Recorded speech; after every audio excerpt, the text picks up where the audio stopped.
And then I came to Australia on 14th February 2018. So I got my student visa in 4 days. From when you decided that you want to go to Australia, not any other country, but Australia. And how long did it actually take you to make the move? The first month was beautiful. But then when the money which you took from your parents start declining in bank account, and then after 1 month, it was the same for me. Now what do I do? I live on liquid diet for 2 months to buy a car. Morning, afternoon, evening. Wow, that's dedication. People think student life is the hardest. Yeah. The real struggle starts after student.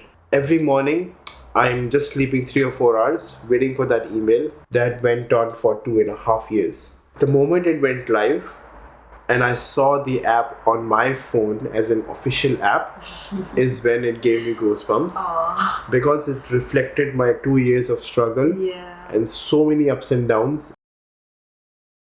Hi Aki, welcome to the podcast. How are you feeling today? Weird. Why? Because last time I was sitting there, now it looks like we are playing games and we exchanged the seats.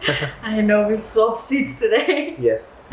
So let's get started from the beginning, okay? From when you decided that you want to go to Australia. Not any other country, but Australia. And how long did it actually take you to make the move to come into the country? Good question. Let's start.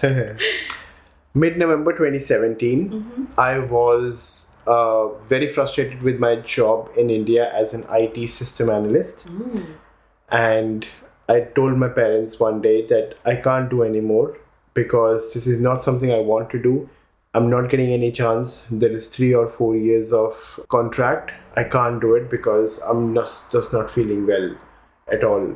So then I was given 2 options. One option was I was living in Mumbai. So one option was come back to Chandigarh, where I'm from in India, and either do a business with dad, family business, or I had my uncle involved as well, my mom's brother, my mamaji. So he said, or do a foreign degree. London School of Economics, Germany, or Australia. 3 countries. 7 universities only. So he told me to apply in 7 universities. If you get in 1, go for it. So luckily I got in 3. And then I came to Australia on 14th February 2018. So I got my student visa in 4 days. I applied everything by myself and then I landed in Sydney 14 days. 14 days? Yes. Wow, that's quick. Very quick. I was very lucky to get the visa because everything was sorted. I had my scholarship. I had my all the bank accounts and everything, all the documents. You were excited then? A lot of excitement. And I did everything by myself, so more excitement, you know. No migration agent, no whatsoever. The satisfaction. Yes. Okay. So after you landed in Australia, did you ever have a moment where you felt like, what have I done? Like, you know, like just a reflection of like, oh, where am I? What have I done? Yes, after 1 month. The first month was beautiful. You're going to Sydney Opera House, you're partying, you're meeting new people, very excited. But then when the money which you took from your parents start declining in bank account, and then after 1 month, it was the same for me. Now what do I do? And were you finding jobs and whatever, Yes, right? I had no job, nothing. And then $180 was rent. Groceries, transport, everything was $300 to $400 a week. So I needed to find a job. Then I got a job in an Indian restaurant, packaging food and everything. And then first week, 20 hours, amazing. Then 10 hours, 12 hours. Like, what the hell is this?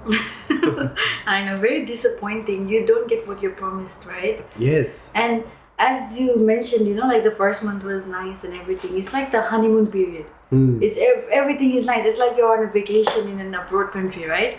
As soon as you find jobs and you get declined for jobs, it's like honeymoon period gone. Let's start adulting now. Yes. So let's talk a little bit about your student life. How was it when you were a student? How did you actually survive as an international student, financially especially? How did you manage that? So, living on the edge. Okay. 2 years. Except holidays. Okay. So you were only allowed to work 20 hours a week, which means in my time 2018 when I started my studies, masters. Then 3 hours shift. So 3 to 4 hour shift was given to me, and then it means 5 to 6 number of days was working, and then 1 week 4 subjects, one class per one subject, which is 2 to 3 hours per class, which was good. Then assignments, travel time, cleaning, cooking, nobody tells you this, washing, keeping up with your housemates, who makes everything dirty in the living room, and then repeating that every week. Yeah.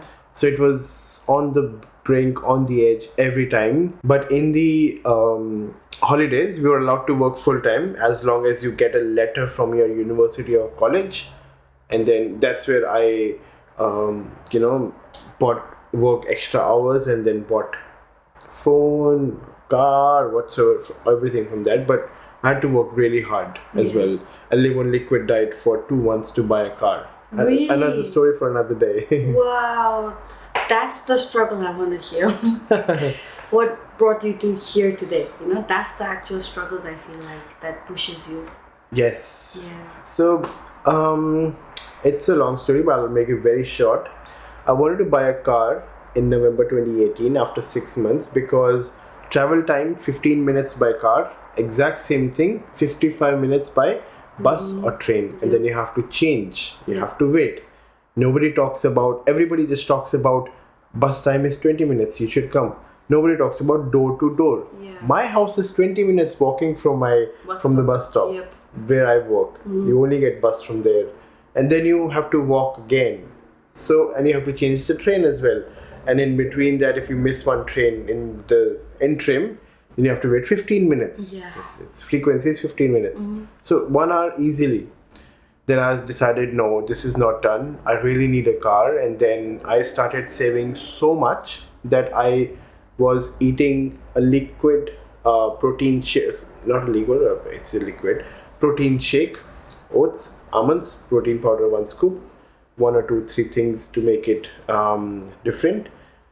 Morning, afternoon, evening. Wow, that's dedication. For 2 months, but in between I went to 1 or 2 eating out as well, and also I ate solid food as well. But that's how I saved money for my first car, Honda Civic, blue color. I know, I remember that. Yes. Wow, that's real struggle there. Yes. So going back to your student life, right? How different did you feel in Australian classrooms compared to Indian classrooms? Like a lot of people might wonder, how is it studying abroad, like especially Australia? Like how does the classroom look like? How does it feel to be inside there? Can you share a little bit of your insights? Yep. So I did bachelor's in India, master's in Australia. So in India, 5 subjects every semester, classes almost every day or every alternate day. Yep. And then morning 9 to 4 or 5 p.m. was the everyday classes. So you had to stay in the university to do everything. And we had dress as well. So that was very strict. Uniform, everyday classes, then assignments, homework, and then also surprise tests, vivas and everything as well. Yeah. Compared to that in Australia, 1 class, 1 week, 2 to 3 hours, and 50-60% attendance required only. India, 95% attendance. Australia, 50-60%. Assignments 1 and 3 or 4 weeks. And then in India, not allowed to work part-time. You are, but parents always say no. Australia, you have to work part-time. It's a must. Yeah. But that's an amazing opportunity if you look at it in a positive way, that you are given an opportunity to earn money as well alongside. So you learn everything. Yep. And then the exams, pretty tough. Yeah. Lenient, but still exams are exams. And then the people you study with, India, only regional out of those, 100 kilometers radius. Australia, diversified, global perspective, so many people, so you make so many new friends. I think in a nutshell, in India, you can focus all your time into studying. You have lots of time to give it to the studying, right? But in Australia, you have so much other things you have to take care for, right? But in that time, you also get like life skills. Am I right? Yes. Yep. So in India, but yeah, you don't have much money, pocket money. Yeah. You don't have to do You household chores. Yeah. Australia, you have to do everything else. But you can get a freedom of money, which is good. Life skills, you learn life skills. And then in India, different. Both have really good experience. I'm very fortunate to get both the experiences. I think I'm the best person to answer this question as well. That's true. Let me dive a little bit deeper into your study and ask you, like, you studied at Macquarie University, right? That's one of the top universities in Australia. Can you maybe talk about a little bit about like writing academic papers? Because I'm sure that will be a lot different than India, right? I feel like a lot of people have this fear that when you write, personally for me, I have never written academic papers when I was back home. So I felt like that was a very big mountain for me. So tell me something related to that. How did you manage that? Was it a bit shock to you when you had to write your first like 3,000 words essay or like that? Yes, it was. Yeah. Because in India, it was like you can just copy somebody else's work. There's no Turnitin. No, there's no Turnitin. But in Australia, so you have to study lecture notes, even if you miss classes. Then you have to research. And then you have to come up with your perspective, what you feel like. And then you have to put citations and references and everything. So it's like a research paper, like you said, academic paper, which includes everything. But in India, you just simply get away with copy pasting from the topper, and then it's just copy pasting stuff. I have personally seen a lot of students really struggle with that because we've never really used the citations, references, APA7 format and stuff, right? So I think that's something you should really have knowledge when you're coming to Australia. Yes, and it's a great thing that these things should be out there. Little things. Then they say the devil is in the details. These things everybody should know. Yeah. So it really helps smooth the journey here. Yes. So download ImmiBook today. We will help you find the right people. Okay, I think we've had enough with the student life now. Let's talk about you transitioning into the work life. So how many times did you apply before actually landing a job? Your first job? My first part-time job in Sydney was after 1 month. Then once I stepped into the part-time jobs, second job was a bit difficult, but then 1 or 2 months of struggle. And then I went extra steps. Not just applying online, sitting in commode, downloading the resume, physical copy, and giving it to the actual place. And then fast forward to after student life, I was a COVID graduate, unfortunately. Graduated in February 2020. Yep. And I graduated in marketing, my passion, digital marketing. Exact same month, everything closed. So I got my first job in marketing as an e-commerce coordinator after 1 year, 1 month. Oh. Applying daily, not getting anything. After 1 year, 1 month, I got my first job. And then I continued working in Domino's as the part-time or the full-time as a store manager. But I was very vulnerable because of COVID. Yep. So risked a lot of things. I'm sure that 1 year must have been really hard on you. Just, graduating fresh from uni, especially from a very good uni. And just wandering around not getting a job in your field must have been really hard for you. Yes, the hardest part is explaining the failure to people. Yeah. Especially your parents as well. Yep. They don't know what is happening here. And they expect you to have a job because you've done a degree. Yeah. What is college placement? What is on-campus placement? And sometimes it's not even them mocking you, even just a simple question like, did you get a job yet? Even a simple question can kind of poke you, because you're trying your best here, and just a simple question can just bring all the feelings like, no job yet. Yes, that saying no was the hardest part. Yeah. Not getting the job, not inside the job. Once it's in the job, it's fine. Yeah. Saying that no every day was the hardest part. That is disappointment. And then 1 year, 1 month was way too much. So how about your PR struggle for permanent residency? Was there a moment you nearly gave up? How was the journey over there for PR? So 2.5 years of struggle for PR. I applied for permanent residency in October 2020. Everything by myself, Yep. by the way. Proud of that. And December 2022, Yeah. 7th December 2022 at exactly 6:56 p.m. I got my invite. State invite. State sponsorship 190. Every month I felt like giving up. Yeah. Why? Because I was on 85 points as per the points calculator. And people with nurses, for example, with 65 points are getting a grant in 3 months. Every morning, I'm just sleeping 3 or 4 hours, waiting for that email. Every morning, just looking at that email. Did I get it? Did I not get it? Logging into the IMMI account. Did I get it? Did I not get it? That went on for 2.5 years. So the most difficult part of my life was to get, because I took everything personally and I had no backup option. I was like, I'll go all in. I had my temporary graduate visa ending in August 2022, but then I was lucky to get COVID visa for 1 year, and then that saved my life. So, I would say keep your focus. There will be the day where you'll see that, the light at the end of the tunnel. Yeah. You know what I just realized? I think your struggles kind of intensified after you finished your studies. Like the job hunting, the PR, and COVID happening all at once. Those 2 years seem like it must have been a pretty hard 2 years for you. Yeah. People think student life is the hardest. Yeah. What makes it hard is we don't know stuff. We're starting a new life, and everything is new. So we're adapting to the new culture and everything. The juggling. That is the hardest part. Yep. Living the student life, I'd say the easiest part. Because after that, your ulti ginti starts. The reverse clock starts, because you only get 2 years of graduate visa. And you can't apply for one more visa after student visa. So you have to do everything.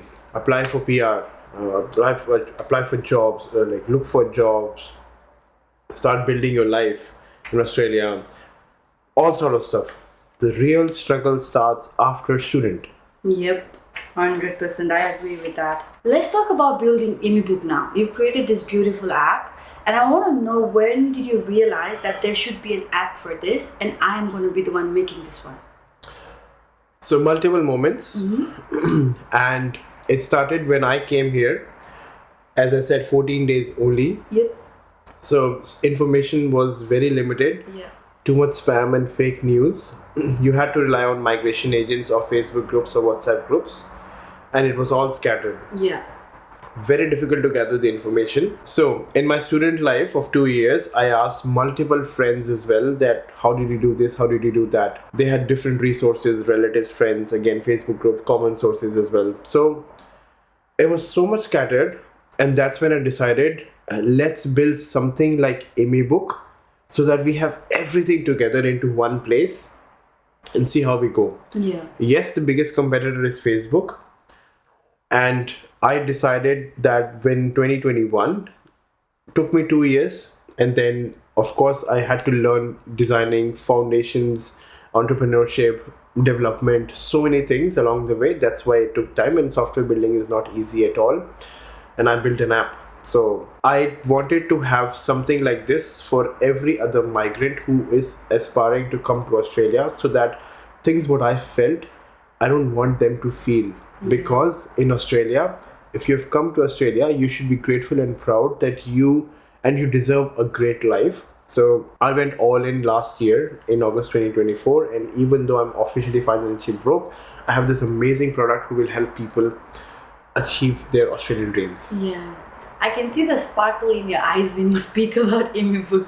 Thank you. This is the most energized you look today. Yes.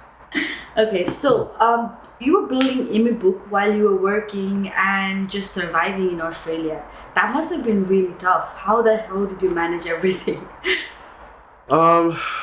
Wrinkles, almost. No, so last year 2024, I went full time into ImmiBook. There's so many things, everyday level, creating content, thinking about thumbnails, researching, what to do next. Then I had to hire a developer, so coordinating with the developer, then giving the developer the design, and then also working because bread and butter. Yeah. And you invested so much into this. As I also said, I'm officially financially broke, so building this has took a toll on my body, physically, mentally, everything. Still going, but I know this will be built into something amazing, and this will help every migrant who aspires to come to Australia to achieve their Australian dreams. Yeah. So I will keep going even though I run out of options, because I know this is something bigger than me and everything else. Yeah. That's really beautiful. Okay, let me ask you, what's one moment with ImmiBook that has given you goosebumps? I remember after 14 days of struggle on making the app live on iOS and App Store, the moment it went live and I saw the app on my phone as an official app is when it gave me goosebumps. Oh, Because it reflected my 2 years of struggle yeah. and so many ups and downs, so many decision making into just one app. But I was like, this small app took my 2 years. This is really confusing Yeah. and surprising. So that was the goosebump moment. Oh, that must have been a pretty amazing moment for you. Yes. Okay, so correct me if I'm wrong, but I've heard that you've read over 30 plus books. Is it true? Yes, it's all here. It's all here. Or you might have just put it there for show and not read everyone. I can show you my notes. I've read 80% of it. Okay. Which one do you think is the one that changed your life? If you have a book that has done that. Oh. The Diary of a CEO. Okay. It has 33 laws of business and life. Yeah. This book taught me so many things about business, life, psychology, UX, development, all in one. Wow. I love it. I've read like so many times, and I can echo so many things as well. So these callouts are also from there, because this book promotes absurdity, Oh. and this is what I want to be as well, as absurd as I can. Wow. So during this journey, there must have been a lot of ups and downs, right? So how did you handle, and how do you still handle self-doubt compared to a few years ago? So a few years ago, I was very shy, introvert. Really? Yes, I still am. No, I'm not. Okay. And I used to yell so many times, of course, to myself, always thinking something negative, and it was really bad. And it's like, why did you do this to me? Why did you do that to me? Who's the culprit? But now that I'm into meditation and self-discovery and reading 30 plus books, now I realize that it's you who create your own environment and your bubble. Yeah. So if you're creating a negative environment and bubble around you, then you will be affected the most. Yeah. So now sometimes journaling helps, sometimes, most of the time meditation helps. And if there are still moments, life, there are so many problems you have to deal with, there are so many things which, you have to deal with people who are very negative around you as well. So I usually take 5 minutes. If I'm really frustrated, I will yell for 5 minutes to myself on my pillow or anything, just alone. And then after 5 minutes, I'll get over with it and then start. Oh. That is a very good exercise as well, because yes, you want to feel those emotions as well, and how do you feel bad, Yep. but you don't want to ruin that the whole day Yeah. or the upcoming day just because of that. So take 5 minutes, yell at it, do whatever you want to take that frustration out, because you know yourself the best, then move on. That's pretty good. I think I'm gonna try that too. Sure. Because sometimes we keep suppressing our feelings and it comes out in other ways, right? That's a great little tip that anybody could use when they're having a low day. Yep, thank you. I have an interesting question. If you were to go back to day one, the day you landed in Sydney airport, what would you whisper to your younger self? You have to whisper it out. Buy experience, not things. Oh, that's pretty good. So by experience, not things. What I would whisper out. Yep. There's so many things I can change going back, but I don't want to because I failed. That taught me a lot of lessons, and that what made me a person right now. Of course, 5 years older me would say the same thing. Yep. So I'm grateful that I'm here. I'm grateful that I'm living somebody else's dream, and I'm grateful for everything so far. And I know this is not the answer you expected, but this is it's the good. weird me. No, I like it. What would you want every migrant to know before they apply for a visa? Learn how to cook Okay. and clean. You will do that every day. Yep. Doesn't matter the jobs and everything. Learn how to cook, how to survive, basic survival skills, Yeah. and cleaning, and of course keep an open mind with the housemates, because so when you come to Australia on a student visa, you have to share with so many people. Yeah. It can be of different countries as well, and it's surely of different parts of the states you are coming from. You have to keep an open mind on adjusting stuff, and then you have to learn about how do you communicate as well. But of course that comes over time, so don't worry about it, and just learn cooking and cleaning. Yeah. And actually, with the job, right, they give you training, they have like induction, introduction, and everything. But with living life, you just have to like come prepared, because nobody gives you a training for that. Like, you know, the day when you arrive here, you're gonna have to make your own food, right? Yes, So it's that's a good advice. 80% is life and communication skills, which are not taught to us in schools or colleges. It is only taught in experience. So read books, it's all there. But saying that communication skills, watch some videos and everything, that is the focus. Everything else, you'll figure it out. Job, study, assignment, everybody figures it out eventually. It's not, the hardest thing to do in the world. Yep. So these are the ones, because this will take you a long way. So you have mentioned paid consultations in the future in the app. What would that look like? Very good question.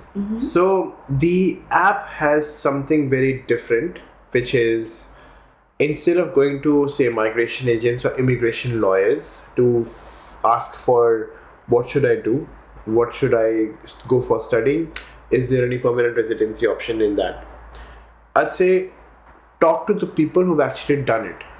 For example, Aki has done counseling in Australia as a degree, and Esther wants to be Aki. If Esther is going to a migration agent will give you generic information about, okay, go to this university, apply for this university, do studies, and then do something else, and then figure it out when you go there. Or Esther talks to Aki directly over the paid consultation through ImmiBook, of course paid, and Aki will give you the direct exact blueprint of how Aki did it and things which you should avoid because the mistakes are made, so that it doesn't cost you. So having that direct and having that advice sitting at your home and advice from person who's actually done it is the paid consultancy things. Stuff. Okay, that's interesting, because most of the time what agents tell us to do, we don't really question them, right? If they say do this, go through this path, do this, we always like, okay, sure, if he said it, it must be right. But I feel like when you have these consultations, we can actually ask all the questions that we have in our mind. That might be a really good way for, coming students to just get it all out and all have all their doubts cleared. Yes, and you are getting exactly what you want. Yep. So, and more certainty as well. So why not go for it? Yeah. And agents will cost you $2,000 to $3,000, and this is starting from $30-$40 an hour. So $2,000 or 40 hours Big difference. with generic information, with specific information. You choose. With real life experience. Yes. With real lived experience. Yes, with real life experience and blueprint. Exact. Interesting question coming up.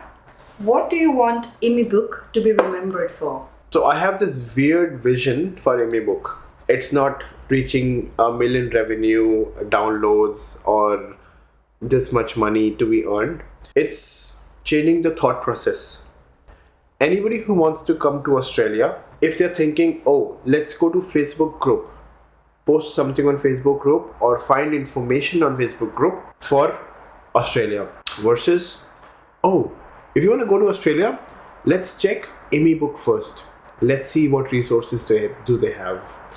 So that is my weird vision, that I want to change the thought process of Facebook to ImmiBook. Yeah. And because I'm making search so much easy inside the app, at least I'm trying to, I've included reels, videos, podcasts, everything, so that however you like to consume information, it's the option for you. But I'm giving you everything related to Australia. Oh, that's amazing. I'm sure it will come to that day soon. Yes. When ImmiBook takes over. I believe in ImmiBook and I believe in myself. So we're coming around the end of the podcast now, and I want to ask you, I want to hit you with some deep questions. Are you ready? I would love to. So, what are you most proud of? Not just professionally, but personally. It's a tough question, but a great one. I'm proud of myself. Oh, that's good. I have come so far. There's so many things which I've shifted. My biggest thing is mindset. Yeah. And I've learned so many things through real experience, like these books, videos, everything I could gather of. And I've come to the conclusion that it's the mindset. And there are a few things which I follow every day, like don't just talk, listen. Be a good listener, focus on yourself. So I'm learning how to focus on myself and being positive all the time. It's hard, but that's the beauty of it. Yes. So shifting the mindset, focusing on something really important, like a hyper focus, and learning so many skills. And how Robert Kiyosaki says, you have to know a little about a lot. That's what I'm doing. And that's what I'm proud of as well. So I know a lot, but little of everything. Oh, okay. It just hit me now. Yes. So I know a little about a lot of things. Okay. And when I say a lot of things, it's entrepreneur, finance, accounting, life, psychology, so many things. Yeah. That's what is most interesting. Yeah. And that's what I'm proud of. Oh, that sounds really nice. Oh, thank you. Okay, what does success mean to you now, and what has changed? What has changed is I used to feel like success is the numbers, earning money all the time, followers, likes, views. But now, looking at my mindset shift, Yep. success is something which is the impact I create in somebody's life. Whether it's a small impact or a huge impact, my success is, yes, it's still an impact. And my success is how much lives can I impact through ImmiBook, through my knowledge, through something else. That is my success definition now. Because end of the day, like, share, followers, subscribers, viewers, everything is very subjective, and you can actually buy that to, fool the audience as well. But how many people you impacted along the way is what makes you feel amazing. Yeah. For example, I get 4 to 5 queries every week. Hi, migration agent said this. Somebody said this. My uncle said this. What do I do? Okay, calm down. This is the resource. This is the official government website. Read this. Don't follow me, okay? Don't just take me by the word. I could be just another content creator with just another perspective. So take this data, the source of the data where the migration agents get the information from, where everybody else gets information from, read it yourself, then decide. Now you have more information to make a better decision in your life. Yep. That's the impact. And they have more power because they're looking at the information themselves. Yes, and they know what kind of questions to ask, and they know what people are fooling and what people are telling to somebody or anybody, and who to trust as well. Wow, that's a very good thought. Thank you. Okay, we're coming to the last question now, okay? And to answer this question, I want you to look to the viewers and answer this question. So, for every listener who's listening, and whenever they feel like giving up, what's one thing you'd want them to remember after this episode? There's so many things to remember, by the way, not just one, but saying that Whenever you feel like giving up, just ask this one question to yourself or reflect. How far have you come? That's it. If the journey is for 3 years or 4 years, there is no time to anything. But if the journey is for 3 years or 4 years and you are thinking of giving up at the end of third year, then you've already invested 3 years. So how far have you come? 3 years. So you really want to give up all that for just one step when you're very close to finish line. And there's a beautiful story of 3 inches from gold. So there's a guy who just keeps digging for gold, and then he just stops, say for example 3 years. He just stops at 3 years and then goes back. He says to the junkyard, hey, I was digging this for the gold, couldn't find it. These are the tools. The junkyard goes back, and then the moment he starts digging in, 3 years, 1 month, he finds the gold. So if you want to give up, just look at the journey, how far you've come along, so that it reflects and gives you the pump and the push to cross that finish line, and it will feel amazing. There will be so many instances where you will fall, and you should fail, I think you should fail, friend, because that's where you learn the more than not failing. And you are experiencing something beautiful. It's about the life you are experiencing. The down will make you stronger. The downfall will make you realize a lot of things, and things you will start filtering out what matters, what doesn't matter. And I know it's a very long answer, but it is very important as well. Thank you for that beautiful answer, Aki. And with that note, we have come to the end of the podcast. It was amazing having you here. And to every viewer, I just want to say thank you for watching, and we will see you in the next episode. Of course, we will see you in the next episode or my next video. Bye.